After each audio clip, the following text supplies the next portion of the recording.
Hey, what's up, guys? This is Brendan with EVOQ Bike. Man, I love this. I almost want you to skip to the end first, but Jason really finishes this podcast off talking about how just because you didn't win the race, it doesn't mean you had a bad race. And he really helped me see the forest from the trees, not only in terms of training, but in terms of racing and upgrading and how to understand when you start going to big regional races and you go from winning to now you're getting like 50th and not getting discouraged, and how do you claw back, and how do you get to 30th, how do you get in the break, how do you get on that podium, how do you upgrade.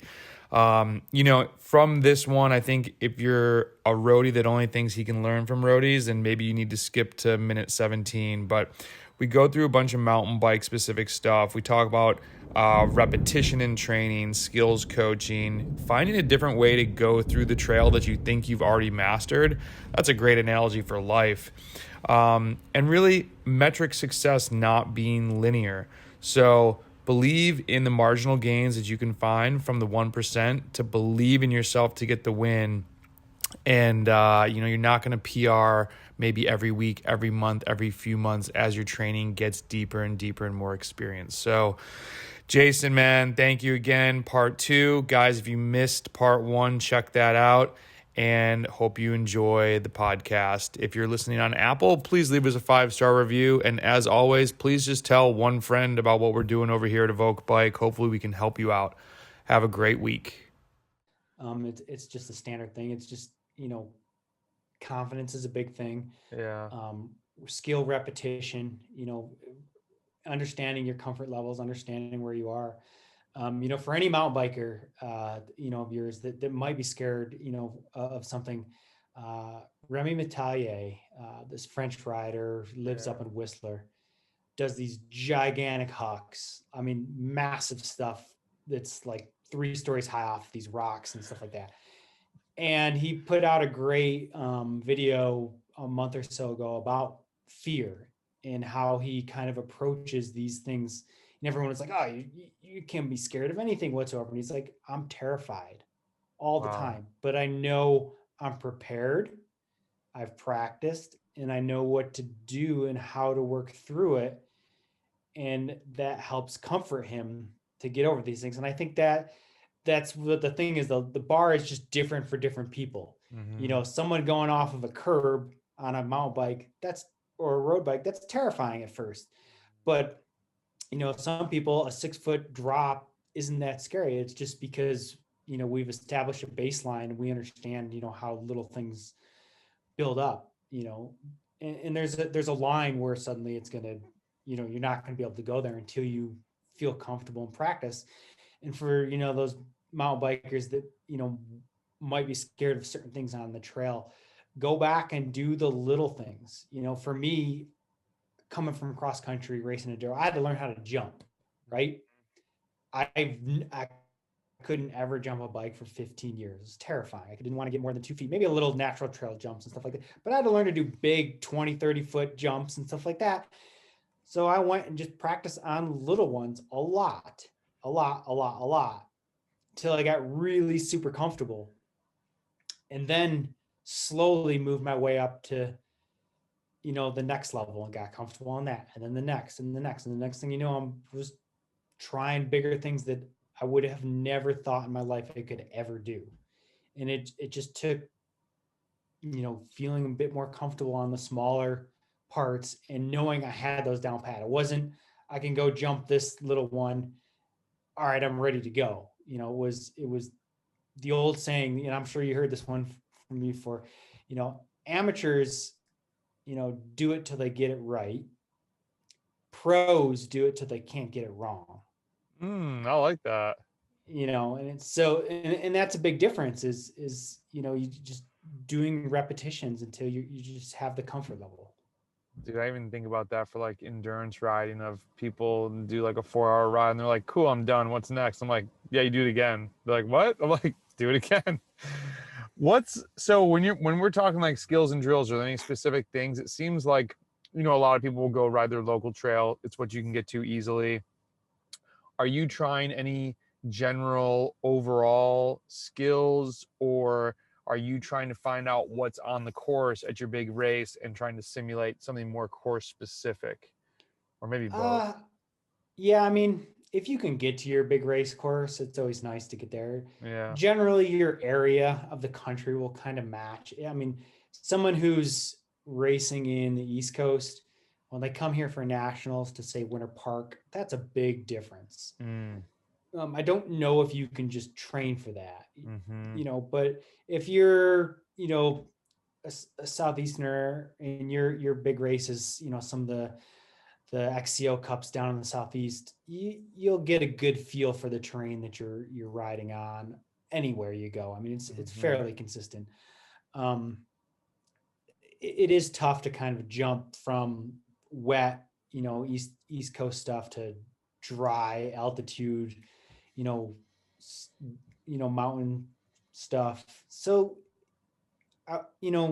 with exception, you're probably going to try to just train for what's available around you as much as you can. Yeah. So is that For at least the mostly regional race? racer. Do you tell somebody like just go at race pace more often when they're doing skills so that like it's, I don't do skills work. So this is why it's probably like, this is a dumb question, Brendan, but is it, how do you work skills besides just riding your mountain bike on trails? Yeah, I mean, that's the thing is like when I started, there were no skills mountain bike coaches. Yeah. Now it's a pretty big thing, just as much as you have a training coach, there's skills clinics and places like that. A lot of people, one of the things to do is go out with your buddies. And your literal focus is not training that day. I mean, it is, so to speak, but it's skills training. Mm-hmm. Go find a section of trail and redo it 5, 10, 20 times. Back up on the trail 100 yards, come into it faster, look at the lines, approach it. Where do you need to be? How much speed do you have to scrub to come in, or where do you need to be to come out of the terrain?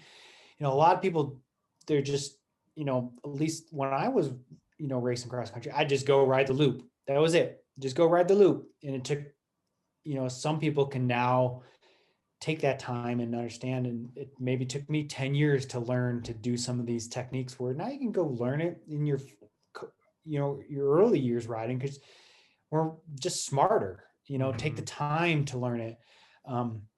Break things down, don't just pick what you think is the right way. Go really look, it's difficult to tell somebody to do this, but go look at a section of trail and understand where you're going to go and go through it every way except the way that you would go.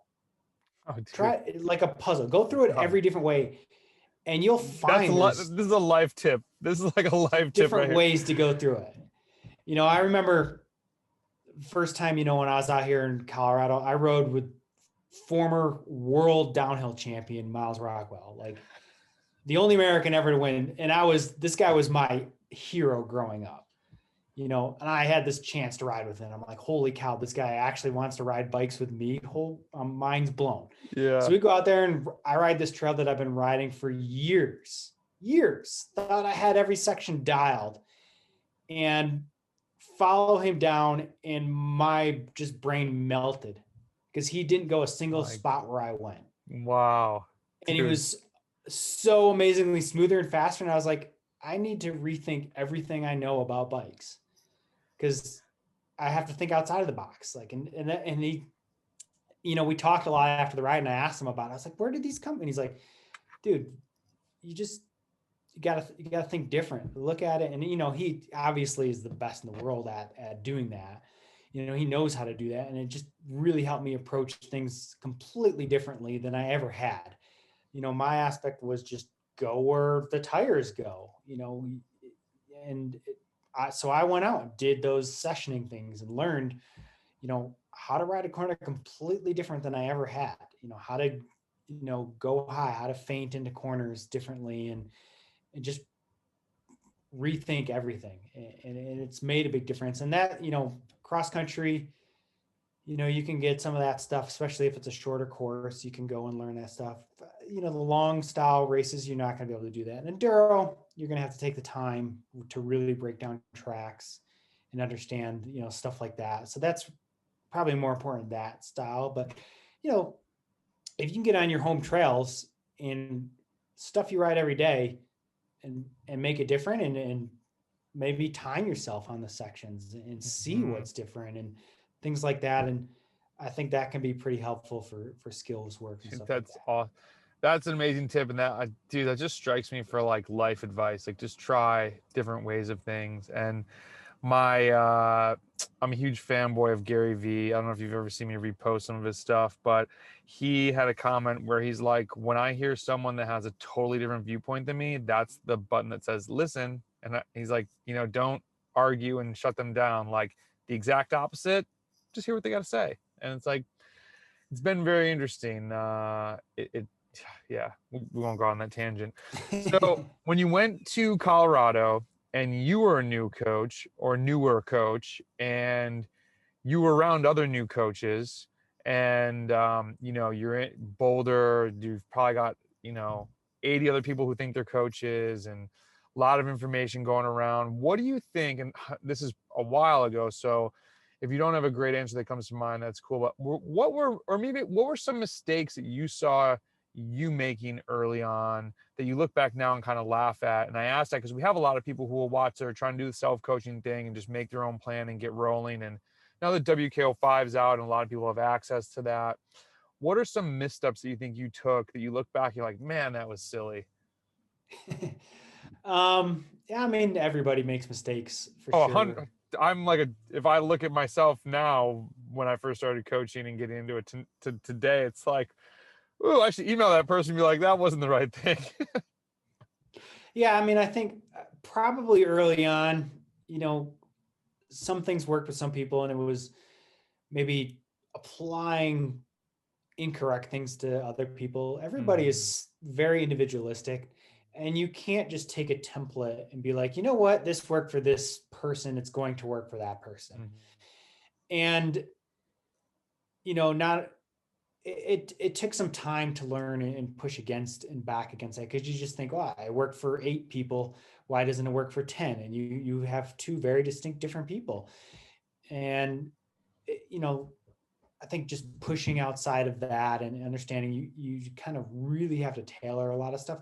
Granted, there's a very basic template of physiological stuff that does work, but you can't take it all together. You can't even take the same phone conversation with the same person that's doing the same race. I coach a large number of athletes that were friends, because they were in the same area of the country and they trained together and stuff like that. And one guy, be like, well, why is he so much faster than me? Or why didn't this work? And it's like, it took time to understand that, different things help motivate and push people differently. And I couldn't, even though they're on the same rides together and stuff, you couldn't push the same training plan together with them. You had to kind of come outside the box and think of those things, and then maybe just understanding that a lot of stuff when I was coaching was so new. Maybe took time to wrap your head around it and understand what was there. I mean, some things you want to be on the forefront of, some things you're like, well, I don't know, you just, like I said, you got to not remain in that rut, not be afraid to think outside the box. Yeah, that's a very good thing of not being in the rut. The one thing that I find very interesting athlete to athlete is just, especially if you go through like harder sessions, some people just get wrecked in a different way from certain workouts. And also the thing that I've learned with seeing what I expect from an athlete, and then when you read their comments, I'm like, man, I can't believe this one was hard for this person. And then you really have to think like, okay, what is it like? Was it this a mental thing or a physical thing? And where did this work? Is it maybe where this is in the block? Is it like, how do they fatigue through blocks? Now being a master's rider and having more access to other master's riders that I'm coaching, I'd say I'm probably split. Like if I was just thinking, what's my age split here? Like 35 below and above. I don't think I'm 50-50, but it's interesting. Recovery, number of intervals people can do successfully. And it's just like toying with things, like toying with the rest. I was actually thinking about this. I was out here this weekend and I was doing a loop that these country roads, these farm roads, a lot of them get cindery. So if it's raining, you're flatting. And I was just not, I was kind of tired. I was like, I'm not in the mood for that. So I rode this 20-mile triangle. I'm like, I'm going to do 5. I'm just going to pretend I'm doing a circuit race today. And there's 3 like 3-minute little stair step areas. So I'm like, boom, I'm going to make this like a little course. This is actually going to be a fun day. And instead of doing like 8x3s, I did like a 3x3. And then it was like 30 minutes of zone 2, 3, 3x3. And then the last 2, I forget when I did them, but I was like, you know what? This would be a fun way to test on different people that struggle with, that need more rest, see how they perform on the last 2, because really everything we talk, well, I shouldn't say everything, but we always hear like the last intervals are the ones that really matter. Granted, part of it is you want to be fighting that fatigue and putting out those watts. But I think especially for like a lot of newer people and people that are just starting, like really give yourself the recovery you need. If you're wasted, like if you're wasted and you're trying to do 7 and 8 and you're not doing anything, like, okay, maybe you went too deep, maybe you're trying to do too many, maybe you just need to increase the amount of rest between it. And so kind of going on a tangent here, but it is really interesting to dive into how different people are, and even super high level guys. Like I've got a guy, I gotta ask him, because he's like Olympic level rower, and I don't know if he was on a Team USA. Dude, freak though, like numbers is super strong, but there are some workouts still that I'm like, okay, this guy's actually human. He's like, yo, dude, that was horrible. I'm like, yes, got you. No, but it's always surprising, and you can easily forget when you look at WKO and someone's like freakish numbers, and you're like, oh, this person is a human being. Okay, cool, good to see that. What's we kind of touched on this and you kind of already alluded to it, like mindset, and you really helped me believe in myself and help me go toe the line and be like, okay, I'm at this race for a reason. What are some things that, like, even for yourself racing, you're talking the fear of the course. A lot of times people are talking the fear of their competition. I love the idea of, hey, I'm somebody else today. What do you think when people have just like, they don't believe in the work that they've put in? Any like tips on the self-talk, or maybe it's not self-talk, maybe it's some other way to like cope with, I'm not good enough? Because I really believe, I mean, I think Patrick and I have won more races than we should have, because we leave the hotel room like, yo, today we're going to win. We're like, yeah, we're going to win. I think we both leave like, God, this is going to be a hard ass race. I think we've won way more than we ever should have, simply because like we believed, we left to go to the race. We're going to win today. We're going to freaking do this. And we might get blown out the back and come in 40th, but hey, like we want to give ourselves that shot. What are some things that come to mind, no pun intended, when you think of mindset stuff? Yeah, I mean, like you said, you got to believe you can win first before anything else happens. I mean, I tend to think that's the reason most racers are out there racing. They want to win. They're competitive people, but you have to believe first and foremost that you can win. And you got to start somewhere. It can anywhere. It can be at home. Believing you can win your workout. Start there. You work on the strength to get through that, and small little victories can help really build you up, and help. Just like you're strengthening your legs in that workout, you have to strengthen your mind. I'm sure. Again, it goes back. It doesn't happen overnight. You didn't suddenly roll up into your first Cat 1 race in a winner. Right. It took some time for you to understand and believe that you can, and then you probably worked your way up, or I know you did, but other racers, I'm saying, probably work their way up knowing they can win. That's how you get up to being a Cat 1 or a professional athlete. You got to be confident in yourself, always, even if it's the worst race, and don't be fearful of your competition. Just because, maybe you're a a big fish locally, and suddenly you're going to a regional race or a national race, oh, so-and-so so much faster than me, or he's won so many races. You've got to be just as strong in the head, Mm. when you toe that line as you are in the legs. So maybe it's important to take your time every day, um, and do the little things. Make it a little habit. I don't know. You might have read this book. I read a book, Atomic Habits. No. Um, Oh, maybe I did on Audible actually a while ago. yeah. So the Yes. very first chapter, they talk about, I think it's Sky Racing, coming out of the gates, when this is what, 10, 15 years ago, when Sky Racing's big thing was marginal gains, make the Mhm. 1% change that you can do every day. So the little thing that you can do, if you can make a little 1% change in your head, have a cup of coffee in the morning, formulate your plan for your training in your head, before you go out on your ride. If you're, going to train that day, if it's not a training day, formulate your plan for, what you want to be, write it down, make it happen, look at that note, tape a note on the mirror that says, I want to be so and so, or I want to be this type of person. And the more you look at that, the more you try to emulate that, the more you're just going to become it. Mhm. um, take that little time in your coffee and be like, man, I hate these climb efforts. They're so hard, and maybe recalibrate your thinking and be like, you know what? All right, this is a 5-minute full gas effort up the climb. I, I'm going to give it everything I got for the first 30 seconds. Show up, start that 30 seconds. And you know what? You get through it. And then you can be like, you know what? All right, I can get there. I can finish this. I can hold this wattage or whatever for the next 5 minutes. And maybe that's a big chunk. Break it into little pieces.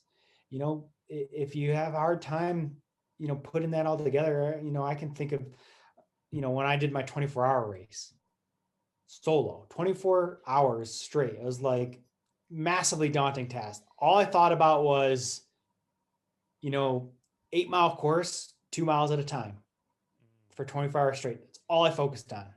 The next 2 miles, I looked at my computer and said, this is all my brain's going to process. I didn't want to look at this big picture because it's Yeah. overly daunting. Um, and races can be like that. They can be daunting. So you can break everything down into little pieces and work on the strength of doing that part, and not have to worry about all this stuff, so far ahead and make it big. I mean, granted, you got to have a general overall plan, Mhm. and things like that, but you can put your strength of your head into that moment and crush it, and Mhm. then carry it into the next and crush it, and it works. Um, Dude, there's so many good things in and that like sorry, I didn't mean to cut you off. When you say marginal gains, it's I need to use that to remind people because there are, when we were talking earlier of how many little things there are that go into getting good at cycling. And it's like, you always come across some athletes that like they don't want just 1%. They want 10% gain. And I'm like, this is not endurance sports. I'm really sorry. Like you're getting faster. You're just, you set a PR a week ago. This week you might not PR. You might not PR for another month. Like you can do that effort more than once now. That counts for something. Well, it doesn't improve my FTP. I'm like, but okay, let's back up. And like sometimes just distilling and trying to find how to explain to people the 1% gains. If they don't see these little things, it's harder for them to buy into it. And I think, I would go out and I'm trying to remember if you told me to do this, but I remember, man, I must have been just either got my tattoo. We were talking about doing some like big regional races, and it was like, go out and post up, like pretend that you are going to win this race. When you go do this ride, look around. You might feel like a dork doing it, but go post up and like imagine that you were at that race. See yourself winning that race. And I think putting the note on the mirror of like, I'm going to beat this person. I'm going to go after this person. Like, shout out to Todd Chesky. He was my number one. Like, I want to beat that dude. He's the dude in Rochester. Okay, that dude's going down. I'm going to figure out a way. to win. And once you start, like we had this thing on micro wins, like just how much they build up, and finding the win in the workout. Celebrate that win. Pat yourself on the back. Good job, man. Good work. Because we're so hard on ourselves. When the workout fails, we are sure to let ourselves know that we suck that day. But when we crush it, it's like I crushed it, but I don't think we follow through with like, great job. Like, way to eat right. You slept right. You didn't dick around all day. Da da da. All these other little things that could have gone wrong, we made them go right. So, dude, I love that. Yeah. And I think you're right. People struggle with the 1% kind of thing and the little marginal gains. But think about it. If you made a 1% improvement every month, but at the end of the year, you're 12% better than you were when you started. Yeah. That's the big gain. 12% is huge. So it's not always going to come all at once. And that's a tough pill to swallow. Dude, the stair steps is like, everybody wants linear. My FTP's got to go like this. I'm like, dude, I'll be at 800 then by now. Exactly. It's not going to go up forever. So you have to start to look in other places and things like that, where you can kind of make the minor adjustments. And there's, every place tops out somewhere, so you have to go looking at the other places where you can make the gains. Diet, reducing your stress level, just anywhere. There's a lot of places. And then, the other thing too is people have to understand that just because you didn't win the race doesn't mean you had a bad race. Dude, great quote. You could be not the strongest person that day. There are people that are always faster, and that's okay.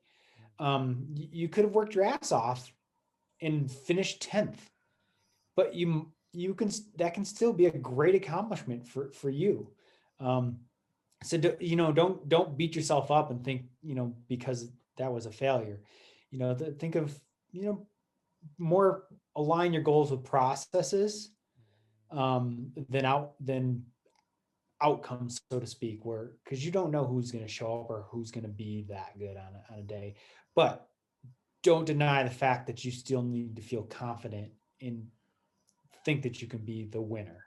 Totally. And don't be scared to ride with those guys that you're looking up to, that you want to beat. And I mean, I had mentioned Grant Kuntz a few times when we did JMSR, and I didn't think we were getting the pro race, and we did. And it's like, teams rolling deep. We are the scrappy dudes coming in as the Cat 1 squad. It's, yeah, man, if anyone's like, yeah, I'm not a little nervous, I think you're full of it. I mean, it's, you're a little bit of a fish out of water. Nobody knows who you are, not in a good way. It's like you're the amateur dudes. And, but Grant always, he was like, we have a job to do just like they do. And you just need to believe in yourself that you belong there.